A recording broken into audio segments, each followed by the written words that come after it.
is the 18 WJTS News. I'm Charlotte Olson. Last night, the Huntingburg City Council approved a change order for the current Market Street project due to its unforeseen issues that have come about. The first is an underground basement to a building that once stood south of where the old town hall resides. Whenever the building was brought down, the debris apparently was pushed into the basement structure and then covered up. And until construction crews started working and uncovered it, crews say that if this were a grassy area, it wouldn't be much of an issue, but due to design plans, a solution will need to be found. The second issue is a cistern 10 feet in diameter that was also found. Currently, Ed Curtin and the city engineer are working with Jasper Lumber to come up with a reasonable solution. But due to the city council not meeting for another 3 weeks, a change order was presented to the council with a not to exceed amount. By this way, construction crews will not have to experience any delays, and a worst case scenario for the basement is that the debris would have to be removed and replaced and not to exceed the amount of $84,000. The cistern will have to be replaced and the hole will have to be filled in and not to exceed $6,650. The contract for the project included contingencies for unforeseen problems such as these. The final solution will be brought to the council with the final numbers, which are anticipated to be much lower. A Jasper woman was placed under arrest on Tuesday morning on a pair of charges after she was accused of damaging a woman's restroom along the Riverwalk. Around 8 o'clock yesterday morning, officers with the Jasper Police Department were called to the Dave Buehler Plaza for the report of damage sustained to a women's facility at the plaza.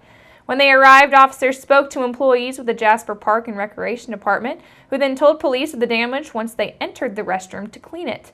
They told police that when they arrived at the plaza, they saw a woman flee from the restroom and head towards the 3rd Avenue Bridge. While officers were investigating the damage to the restroom, which consisted of damage to the soap dispenser and vandalism to the walls, they found that court papers that belonged to 21-year-old Chelsea Pate of Jasper. Police say that they had dealt with at that same location twice the night before. Pate was found a short time later underneath the 3rd Avenue Bridge and admitted to police that she had caused damage to the restroom. She also told officers that she had a lot to drink the night before and did not remember much. On top of that, while officers spoke with Pate, they found her to be in possession of drug paraphernalia. She was taken into custody and booked into the DuBois County Security Center on charges of criminal mischief and possession of paraphernalia. County-by-county unemployment numbers for the month of September have been released, and despite a drop of 0.4% from the month of August, DuBois County fell into a tie with state's second lowest marks.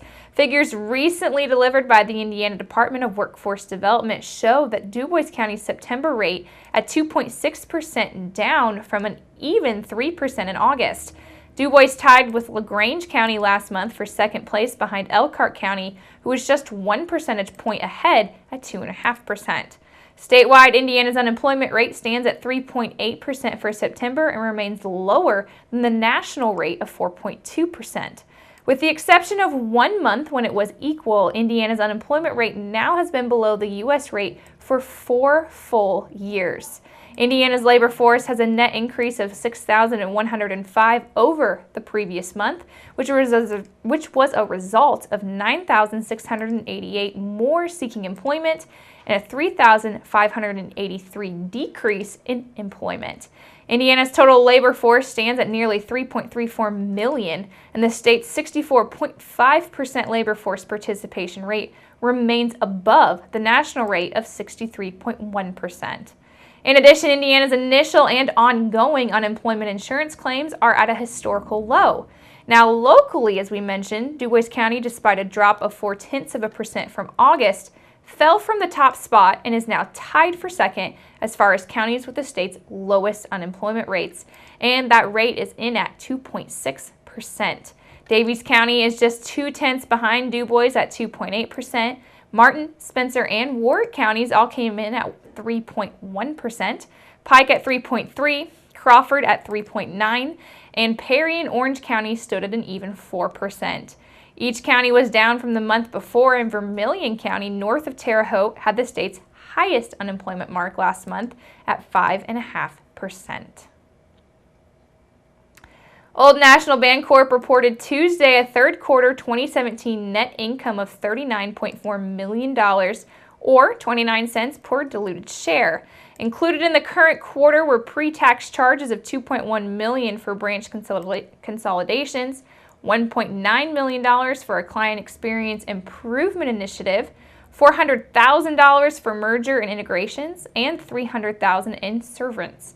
The current quarter net income represents an increase of 1.3% over the second quarter of 2017 net income of $38.9 million.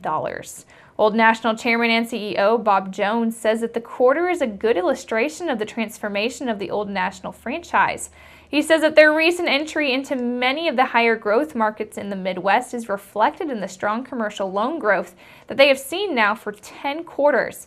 And he adds that the consistent growth, coupled with the ability to fund their balance sheet through core deposits and take advantage of low funding costs, provides for stable margins and positions them well for future growth.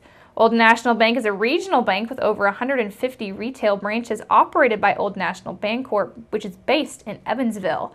The company has 3 locations in DuBois County, including 3 in Jasper and 1 in each in Huntingburg, St. Anthony, and Ferdinand. They also have branches located in Washington, Lagodi, Rockport, as well as Tell City. And keep it right here, because up next we're going to take a look at your weather summary.